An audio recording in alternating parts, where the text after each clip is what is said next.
Imagine waking up one morning to a silence so profound it unsettles you. Not the silence of peace, but the silence of absence, the absence of purpose, of certainty, of knowing why you are alive at all. You sit up in bed and for a fleeting moment, every achievement, every routine, every carefully constructed plan feels paper-thin, like a fragile veil covering something vast and terrifying. This is not depression. This is not sadness. This is something more ancient, more primal, more difficult to name. It is the recognition, sudden, sharp, undeniable, that you are here, alive, moving through the seconds of your life, and one day you will not be. It is the awareness that behind all the noise of society, behind every distraction, lies a question that has haunted humans for centuries. What is the meaning of all this? But just as quickly as the awareness comes, it passes. You shake it off. You reach for your phone. You scroll through emails, headlines, social media, pulling yourself back into the whirl of daily life. Within minutes, the existential crack has been plastered over by the ordinary. Why does this happen? Why is it that whenever the abyss of existence opens before us, we rush to close it? Why do we run from the truth that everything we do, our work, our relationships, our ambitions, is built atop a foundation of impermanence? The great paradox here lies the paradox. The awareness of death, uncertainty, and meaninglessness is arguably the most defining feature of human consciousness. Animals live, struggle, and die, but they do not write philosophy or poetry about the void. Only humans are cursed and blessed with this awareness. Yet instead of facing it, society trains us to bury it. We're taught to focus on productivity, on appearances, on goals that can be measured, quantified, and shared. Success becomes a distraction. Entertainment becomes a sedative. Religion, ideology, even science sometimes serve as shields, offering certainty where none can exist. And so, the very thing that makes us human, the confrontation with our finite, fragile existence, is precisely what we're told to ignore. But why? Why are we conditioned, almost from birth, to avert our gaze from the abyss? What danger lies in staring too long into it? The emotional weight of the question. Imagine sitting quietly in a room with no distractions, no phone, no music, no tasks. How long before your mind drifts to unsettling questions? Who am I really? Why am I alive? What will it mean when I die? For many, the silence quickly becomes unbearable. Existential anxiety creeps in, not as a passing thought but as a visceral feeling, a tightness in the chest, a restlessness in the limbs. A strange nausea of being. Jean-Paul Sartre called this nausea the raw confrontation with the absurdity of existence. Martin Heidegger described it as angst, the vertigo of freedom and mortality. Viktor Frankl argued that this anxiety was not pathology, but the natural response of a being who knows it must find meaning. Yet modern culture rarely gives us permission to sit with these feelings. Instead, it offers countless ways to escape. Binge-watching, endless scrolling, relentless productivity. The message is clear. Don't look too deeply, don't feel too much, don't ask questions that can't be answered. The question that refuses to die, and yet, no matter how hard we try to ignore it, existential anxiety returns. It returns when someone close to us dies. It returns in the quiet hours of the night. It returns in moments of success when, despite everything we've achieved, we whisper to ourselves, "Is this all there is?" The truth is, existential anxiety is not a glitch in the system. It is the system. It is not an error in human psychology, but a signal, a doorway into a deeper understanding of life itself. But instead of treating it as a guide, we treat it as a threat. Instead of learning from it, we suppress it. And this suppression has consequences, shaping our societies, our behaviors, even our very identities. The stage is set, so here we are, living in a world where the greatest question of all, what does it mean to exist, is the very question we are forbidden to ask openly. We are told to succeed, to consume, to produce, but not to pause, not to gaze into the silence, not to feel the weight of our being. And yet, deep inside, you know this question haunts you. You know it lingers, waiting in the shadows, whispering every time the distractions fade. The question is not whether you feel existential anxiety, it is whether you will face it or continue to run from it. And so the stage is set. Because the real mystery isn't just the anxiety itself, it's why we have been trained systematically to ignore it. Why do we look away from the abyss? Why, in a world that glorifies knowledge, do we refuse to confront the most obvious truth, that we are finite, fragile, and uncertain? The hidden problem is not simply fear of death. It is the intricate web of cultural, philosophical, and psychological mechanisms designed to keep us from facing the rawness of existence. The legacy of dualism Western thought, deeply shaped by René Descartes' proclamation, "I think, therefore I am," created a dangerous hierarchy: mind above matter, thought above flesh, reason above feeling. In this split existential anxiety, the bodily, emotional awareness of mortality and meaninglessness was pushed aside. Philosophy became a project of certainty, a fortress of rational structures built to silence the trembling of the soul. Questions of being, once central to the ancients, became academic puzzles rather than lived realities. But what happens when you treat anxiety not as a truth to face, but a distraction to dismiss? You create generations conditioned to believe that unease is pathology, rather than the most honest signal of existence. Religion as consolation. For centuries, religion provided answers. Heaven, reincarnation, cosmic justice. These frameworks soothed existential terror by weaving it into a larger narrative. They gave people rituals to hold on to, a sense of belonging to something eternal. Carl Jung recognized this. Myths and symbols are not illusions, but psychological necessities. They allow the psyche to metabolize existential dread without being crushed by it. But modernity, with its secular rise, stripped many of these frameworks away. Nietzsche's proclamation that God is dead was not triumph, it was diagnosis. The scaffolding that once held our existential anxiety collapsed, leaving modern man suspended over the void with fewer stories to cling to. And so, instead of facing the void directly, society replaced religion with other myths: progress, productivity, consumerism. The anxiety remained, but we buried it under busyness. The psychological mechanisms of denial psychology has long recognized the defense mechanisms we use to escape dread. Freud wrote of repression. Ernest Becker, in The Denial of Death, argued that nearly all human culture is one elaborate defense against mortality. Think of it. Our obsession with success is not merely ambition, it is an unconscious attempt at immortality. To build something that outlasts us, to write our names into history, to be remembered. Our consumer culture, too, is an anesthetic. Each purchase, each distraction, each fleeting pleasure whispers, "Don't think about it. Stay busy, stay numb." Society rewards this denial. We praise productivity, not presence. We idolize busyness, not stillness. And we call it sanity, even though it may be the most organized form of collective avoidance. The philosophical roots of distraction, existential philosophers exposed this hidden problem. Søren Kierkegaard spoke of despair, the sickness of a self that refuses to become itself by avoiding the truth of existence. Martin Heidegger described inauthenticity, the way most people live absorbed in the they, following societal routines to avoid facing their own mortality. Jean-Paul Sartre wrote of bad faith, the refusal to acknowledge the radical freedom and responsibility of existence, choosing instead to play roles scripted by society. All these thinkers revealed the same root. Existential anxiety is unavoidable, but instead of confronting it, we distract ourselves with conformity, work, entertainment, and roles. Modern reinforcements today, the problem has only deepened.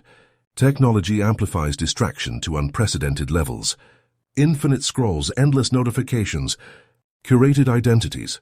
Digital culture keeps us anesthetized, eyes glued to screens, while the abyss waits silently behind them. We are trained not just socially but neurologically. Every dopamine hit from a like, every new headline, every purchased item numbs the creeping dread of existence. We don't just ignore existential anxiety. We are conditioned to never even notice it arise. The emotional taboo existential anxiety is also taboo because it threatens stability. Imagine a society where everyone constantly asked, "What is the meaning of this?" The economy would slow, productivity would collapse, power structures would weaken. So we are subtly taught, don't ask these questions. Don't pause long enough to feel the void. Keep moving, keep working, keep consuming. Those who question too deeply are labeled dreamers, cynics, or even mentally unstable. But perhaps the deeper instability lies not in questioning, but in refusing to. The shadow we cannot escape. Carl Jung's idea of the shadow applies here.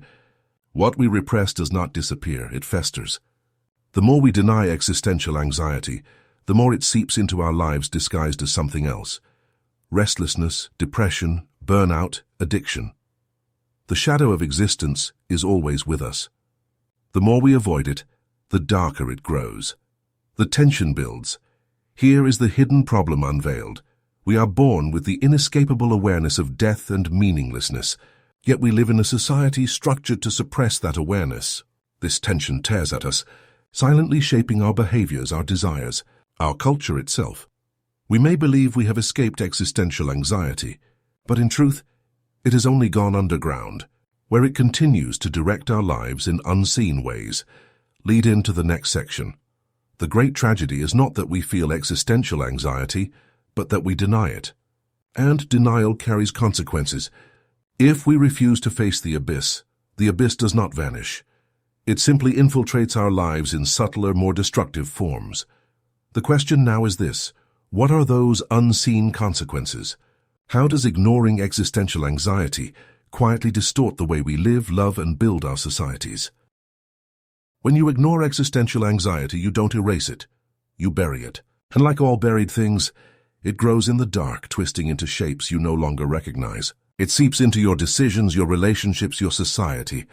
Its fingerprints are everywhere, though most people never trace them back to their source. Personal consequence, the hollow pursuit of success. Think about success. Society urges you to climb, to earn, to achieve, but why? Beneath the drive for status lies a deeper truth. The hope that achievement will shield you from mortality. That legacy will grant you symbolic immortality. But because the real anxiety is never faced, success feels hollow. You reach milestones and instead of peace you feel emptiness. Why? Because no trophy, no bank account, no recognition can erase the reality of finitude. The anxiety remains unspoken, gnawing quietly in the background. This is why burnout is epidemic. People chase accomplishment as though it will soothe the dread of death. But each accomplishment only magnifies the silence that follows. Emotional consequence, the amplification of anxiety and depression. When existential anxiety is denied, it does not vanish, it metastasizes.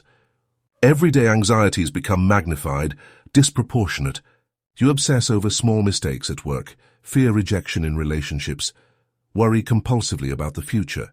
But beneath these surface anxieties is the unspoken one, the fear of non-being. Depression, too, often hides this shadow.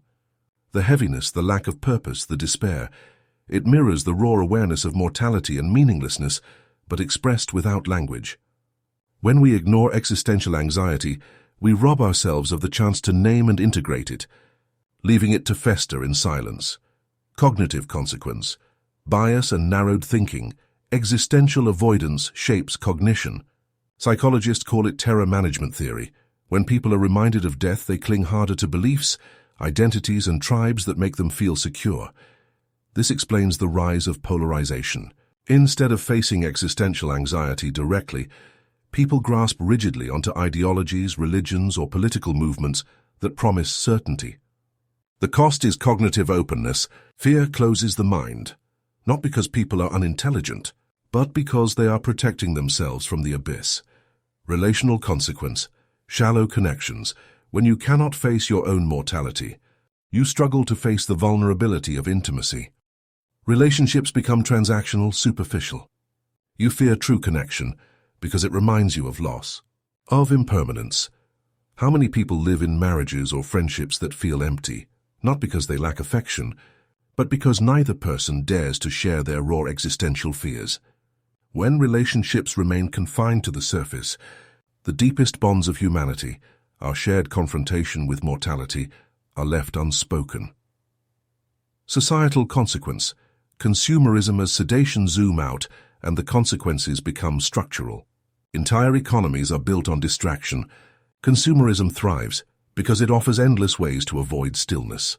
Every purchase, every upgrade, every ad whispers the same false promise. This will make you forget, but the forgetting never lasts. The result is a society addicted to novelty, enslaved to consumption. Never satisfied, because what it is really hungry for, meaning, cannot be bought. Aldous Huxley foresaw this in Brave New World, a world where pleasure numbs anxiety, but at the cost of depth, authenticity, and freedom. His dystopia is not distant. It is here disguised as convenience and entertainment. Cultural consequence. The death of philosophy. Existential questions were once central to philosophy. Socrates said, "The unexamined life is not worth living." But today, how often do we examine? Philosophy is sidelined as impractical, replaced by STEM efficiency and economic utility. We produce engineers, financiers, and marketers, but fewer thinkers who ask, what is the meaning of life? This absence is not accidental. It is cultural avoidance. A society afraid of existential anxiety sidelines the very disciplines that bring it into the open. Political consequence. Control through fear, existential anxiety. When unacknowledged, becomes a tool of control. Leaders exploit mortality salience, reminders of death, to rally support for wars, ideologies, and nationalistic movements. By stoking fear, they redirect existential dread into loyalty, obedience, aggression. Instead of confronting death as individuals, people outsource the burden to collective identities, willing to fight or die for flags, religions, or systems that promise immortality through belonging. The phantom pain of avoidance. The most insidious consequence of ignoring existential anxiety is the quiet sense of incompleteness. Like phantom limb pain, the psyche aches for what it has lost, the courage to face existence directly. You feel restless, unsatisfied, disconnected, but cannot name why. This restlessness drives endless searching, new careers, new relationships, new possessions. Yet the ache remains. Because the real missing piece is not external. It is the integration of existential truth. The Weight of Denial. Ernest Becker wrote, "The irony of man's condition is that the deepest need is to be free of the anxiety of death and annihilation. But it is life itself which awakens it, and so we must shrink from being fully alive. This is the ultimate consequence. By ignoring existential anxiety, we shrink from life itself. To avoid death, we avoid living fully. We choose numbness over presence, distraction over meaning, lead into the next section, but must it always be this way? Must existential anxiety remain a shadow that poisons our lives unseen, or could it become something else? A teacher, a catalyst, a source of transformation? The next step is rebellion, not against death, but against denial. To break free is to reclaim anxiety as a doorway, not a prison. Rebellion begins the moment you stop running, the moment you stop silencing the question, the moment you dare to face the anxiety you were trained your whole life to avoid. But this rebellion is not about chaos. It is about courage. It is about claiming your birthright, to live fully awake in a world that prefers you half asleep, choosing to see. The first act of rebellion is simply to look, to let the abyss come into view without flinching. Imagine sitting in silence without distractions and letting yourself feel the weight of existence, the finitude, the uncertainty, the lack of inherent guarantees. At first, it feels unbearable. But slowly something shifts. You realize that the abyss does not swallow you. It clarifies you. What once felt like a threat begins to feel like honesty. Existential anxiety, when faced directly, ceases to be a poison. It becomes a compass. Reframing anxiety, as ally Carl Jung insisted, that what we resist not only persists but grows stronger.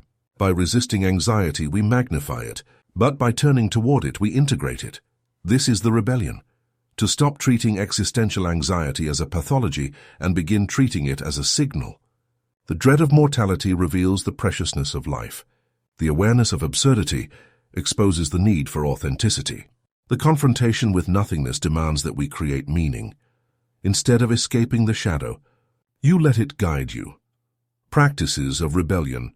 The rebellion is lived not in grand gestures but in small radical acts of honesty. Silence and stillness. Instead of filling every empty moment, you choose to sit with it. Meditation, contemplation, even simple quiet reflection, all become arenas where you face the truth. Mortality awareness. Ancient Stoics practiced memento mori. Remember you must die. Far from morbid, it was a practice of gratitude, a reminder to live urgently and fully. Authentic living. Sartre spoke of authenticity, choosing freely without hiding behind roles or conventions. Rebellion means asking, are these choices truly mine, or are they scripts I inherited to avoid discomfort? Creative expression. Dostoevsky, Nietzsche, and countless artists transmuted existential anxiety into art. Rebellion means creating not despite dread, but because of it. Each act reclaims a piece of yourself from the machinery of distraction. Breaking the cultural spell. Rebellion also means seeing through the cultural hypnosis. Consumerism, entertainment, productivity. They are not evil, but they are traps when mistaken for meaning. To rebel is to engage with them consciously. You buy things, but you know they are not salvation. You work, but you know productivity is not immortality. You entertain yourself, but you do not confuse distraction with fulfillment. This is freedom, not withdrawal from society, but awakening within it. The courage to speak the unspeakable. Another form of rebellion is conversation. Existential anxiety thrives in silence, in the cultural taboo that forbids its name. When you speak honestly with another about mortality, meaning absurdity, you break the spell of isolation. You discover that the dread you thought was yours alone is in fact universal. Viktor Frankl wrote that suffering ceases to be suffering the moment it finds meaning. In dialogue, existential anxiety transforms, not into answers but into shared humanity. Embodiment as resistance, the body too becomes part of rebellion. For too long society has trapped us in abstractions, severed from the physicality of being.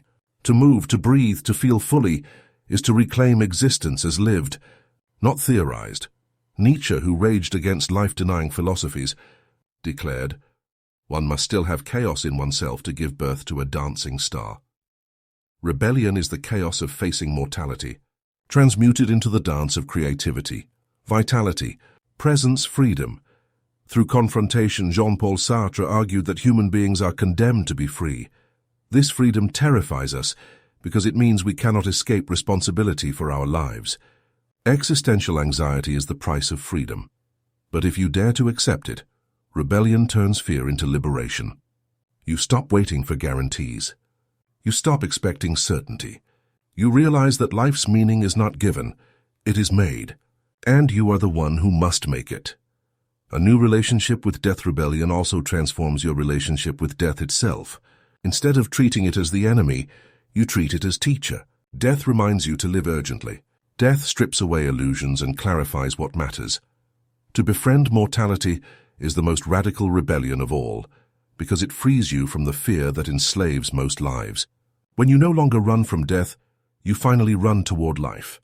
The unwritten chapter. Rebellion, then, is not escape but engagement. It is not denial but embrace. It is the act of standing before the abyss and saying, "I see you, I know you, and still I will live." This choice does not erase existential anxiety. It transforms it into depth, urgency, presence.